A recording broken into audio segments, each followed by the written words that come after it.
Hola, mi nombre es Jacqueline Hernández Aguilar y soy alumna de la Facultad de Medicina de la Universidad Autónoma del Estado de México. Y hoy les explicaré acerca del tema de exploración del codo.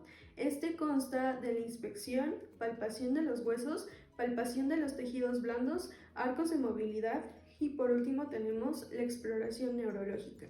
Hay que recordar que la articulación del codo es una articulación en bisagra, ya que está constituida a su vez por tres articulaciones más. La número 1, articulación húmero-radial, articulación húmero-cubital y por último, articulación radiocubital. Para la realización de la exploración del codo, les presento a la paciente femenina de 16 años de edad a quien se le realizará dicha exploración. Comenzamos con la inspección del codo. Para esto, le pedimos al paciente que mantenga sus brazos en extensión con la palma en supinación. De esta forma, nosotros nos vamos a percatar que se está formando un ángulo. Este ángulo es conocido como ángulo de carga o ángulo valgo. Valgo significa que está fuera de la línea media. En personas normales, principalmente en las mujeres, mide entre 10 y 15 grados y los hombres mide 5 grados. Este ángulo se hace más notorio cuando nosotros le ponemos carga a la mano. Cuando hay una anormalidad en este ángulo, por ejemplo, cuando sobrepasa los 15 grados, se denomina cúbito valgo y cuando está por debajo de los 5 grados se denomina cúbito valgo. Puede ser porque haya la presencia de una fractura supracondilia o del epicóndilo. Continuando con la inspección del codo, también tenemos que percatarnos si nuestro paciente tiene presencia de tumefacciones, es decir, presencia de salientes óseas que pueden estar ocasionadas por una fractura. También la presencia de cicatrices. Eso nos va a dar hincapié de que el paciente puede tener alguna limitación para el movimiento. Continuamos con la palpación de los huesos e iniciamos con la epitróclea, que se encuentra en el lado medial del extremo distal del húmero, que es esta porción. El olecranon es la saliente ósea más prominente. El borde cubital, que va desde el olecranon hacia la apófisis estiloide del cubital a nivel de la muñeca, que inicia desde aquí y se va hasta acá. Tenemos la fosa del olecranon, que es esta porción, hay que palparla muy cuidadosamente. Y por último, el epicóndilo, que se encuentra en relación lateral al olecranon, es esta porción. Para percatarnos que no hay ninguna anormalidad en estos huesos, nos vamos a fijar que entre la epitróclea, el olecranon y el epicóndilo forman un triángulo isósceles. De esta manera, cuando el paciente tiene flexionado su brazo, pero cuando lo tiene en modo extensión, nos percatamos que estos tres huesos van a formar una línea horizontal. Para la palpación de la cabeza del radio, le pedimos al paciente que mantenga su brazo en modo flexión y con una mano vamos a sujetar a nivel de la muñeca y con la otra vamos a hacer presión a nivel del codo. Vamos a ejecutar los movimientos de pronación y supinación. De esta forma será mucho más sencillo localizarla. Continuando con la palpación de los tejidos blandos, estas se dividen en 4 zonas. La primera zona, que es la superficie medial, la segunda zona, que es la superficie posterior, la tercera zona, que es la superficie lateral y por último la zona 4, que es la superficie anterior. Zona 1, superficie medial. Para localizar al nervio cubital, nos ubicamos topográficamente entre la epitróclea y el olecranon. El surco que se forma entre estos dos huesos es por donde pasa el nervio cubital. Lo vamos a palpar con el pulgar levemente. Continuando con los grupos musculares, estos se dividen en dos: los grupos pronadores y los flexores. Dentro del grupo de los músculos pronadores tenemos a 4 músculos y para poderlos identificar fácilmente le pedimos al paciente que mantenga su brazo en extensión con la palma en supinación. Con nuestra mano los vamos a ubicar. En el pulgar tenemos al pronador redondo. En el dedo índice tenemos al palmar mayor.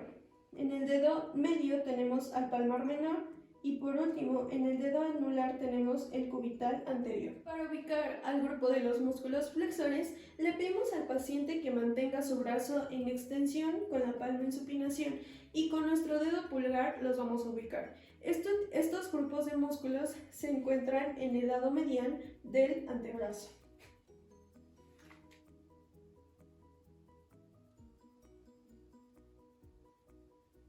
También tenemos que verificar si nuestro paciente tiene la presencia de ganglios. Estos regularmente se encuentran a nivel del epitróqueo, que es en esta porción, y con nuestro dedo pulgar vamos a tratar de localizarlos si es que hay. Si nos percatamos que nuestro paciente tiene presencia de ganglios, es porque puede haber un proceso infeccioso a nivel del antebrazo o de la mano. Zona 2. Superficie posterior. Para la localización del músculo tríceps, le pedimos al paciente que recargue su brazo sobre una mesa y haga presión. De esta manera será mucho más sencillo identificarlo. Zona 3. Superficie lateral. Para la identificación de los músculos extensores de la muñeca, le pedimos al paciente que mantenga su brazo en extensión con la palma en supinación. Con nuestros dedos índice y anular vamos a formar una pinza para poderlos identificar. En este grupo de músculos encontramos al supinador largo, al primer radial externo y al segundo radial externo. Para identificar al músculo supinador largo, le pedimos al paciente que empuñe su mano y la coloque en el borde de una mesa por debajo y realice una fuerza hacia arriba con la misma. De esta manera será más sencillo identificar al músculo supinador largo.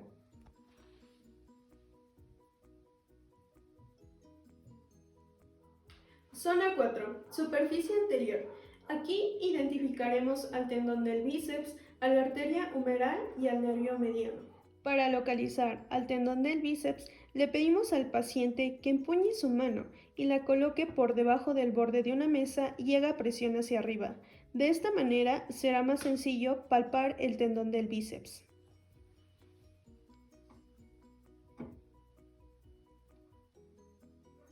Para identificar a la arteria humeral, le pedimos al paciente que mantenga su brazo en extensión con la palma en supinación.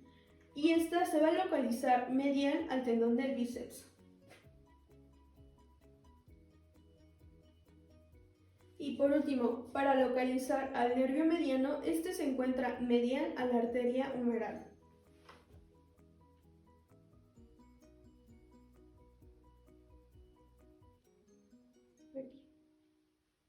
En cuanto a los arcos de movilidad, para su valoración se dividen en dos pruebas. Tenemos las pruebas activas y las pruebas pasivas.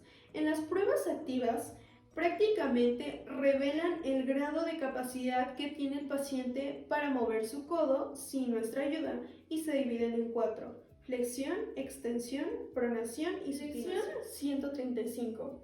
Para esta prueba activa, le pedimos al paciente que flexione ambos brazos.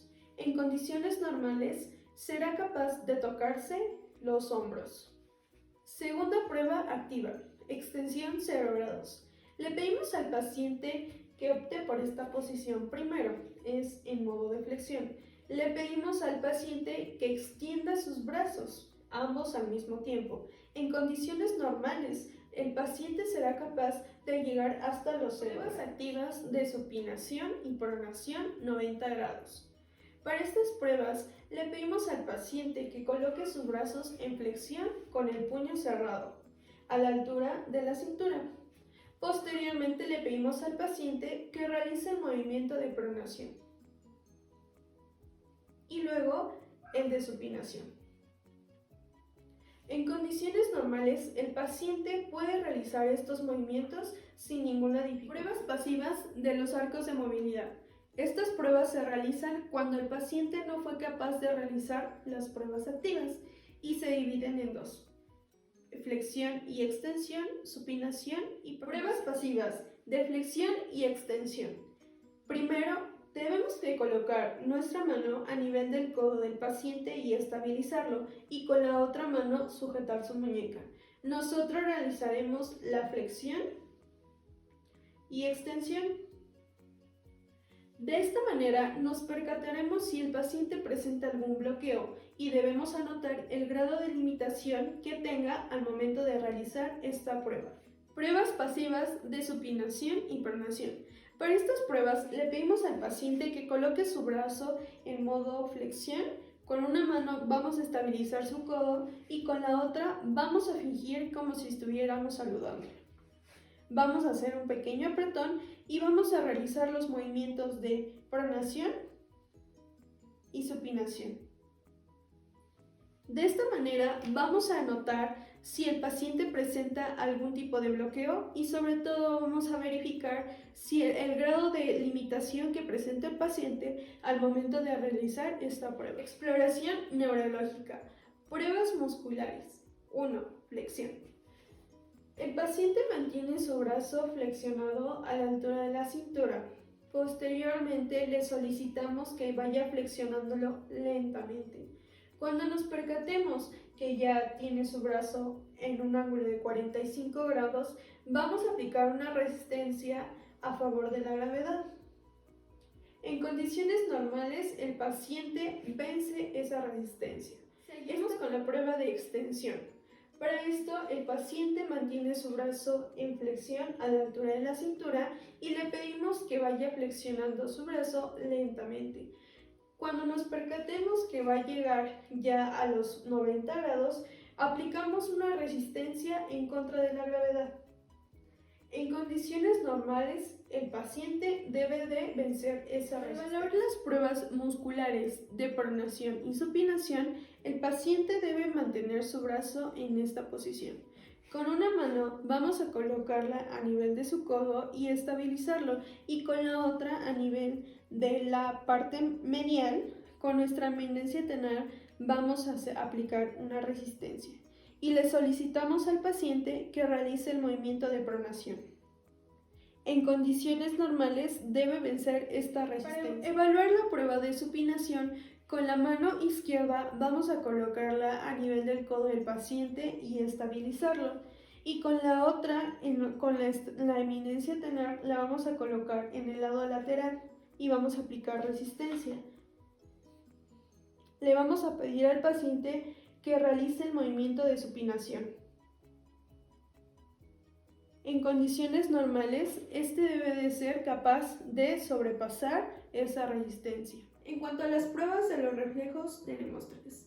Tenemos el reflejo bicipital, que evalúa C5, el reflejo del supinador largo, que evalúa C6, y el reflejo del tricipital, que evalúa C7. Para evaluar el reflejo bicipital C5, le pedimos al paciente que coloque su antebrazo en esta posición. Posteriormente lo coloca encima de nuestro antebrazo. Con nuestro pulgar, que va a explorar, lo vamos a colocar a nivel de la fosa cubital y vamos a presionar ligeramente. Con nuestro martillo de reflejos sustitutivos vamos a dar unos pequeños golpes a nivel de la uña del pulgar y de esta manera va a generar el reflejo. Para evaluar el reflejo supinador largo C6, le pedimos al paciente que coloque su brazo en esta posición. Posteriormente, con una mano vamos a colocarla a nivel de la muñeca y con el pulgar a nivel del extremo distal del radio. Una vez que lo tengamos de esta manera, con nuestro martillo de reflejos sustitutivo vamos a dar unos pequeños golpes para generar el reflejo.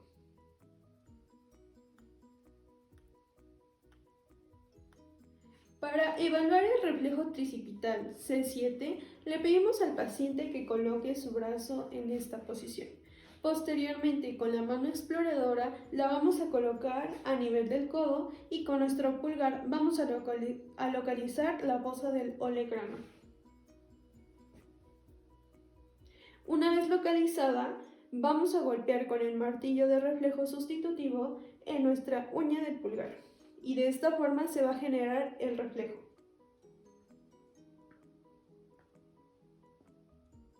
A manera de resumen, en la parte lateral del brazo está inervado por el nervio axilar en la parte lateral del antebrazo por el nervio musculocutáneo.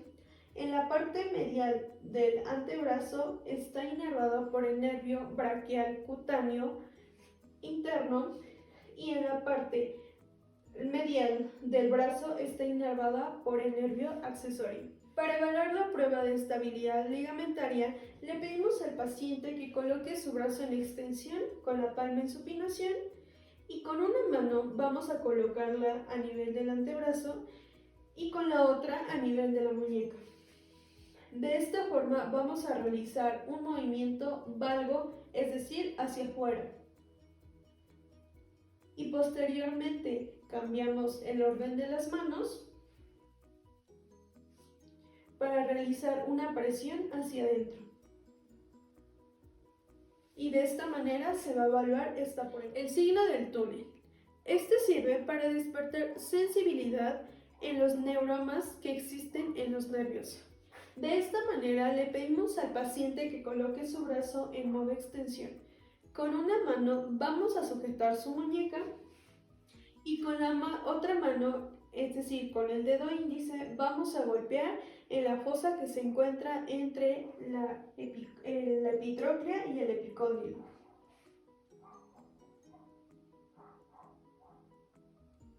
Y es así como se va a realizar esta prueba. Por último, tenemos la prueba del codo del tenista.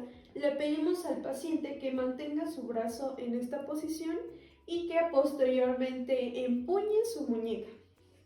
Nosotros aplicaremos una fuerza en el dorso de la muñeca. Esta prueba es positiva cuando el paciente presenta dolor y por lo tanto tendrá un codo del tenista.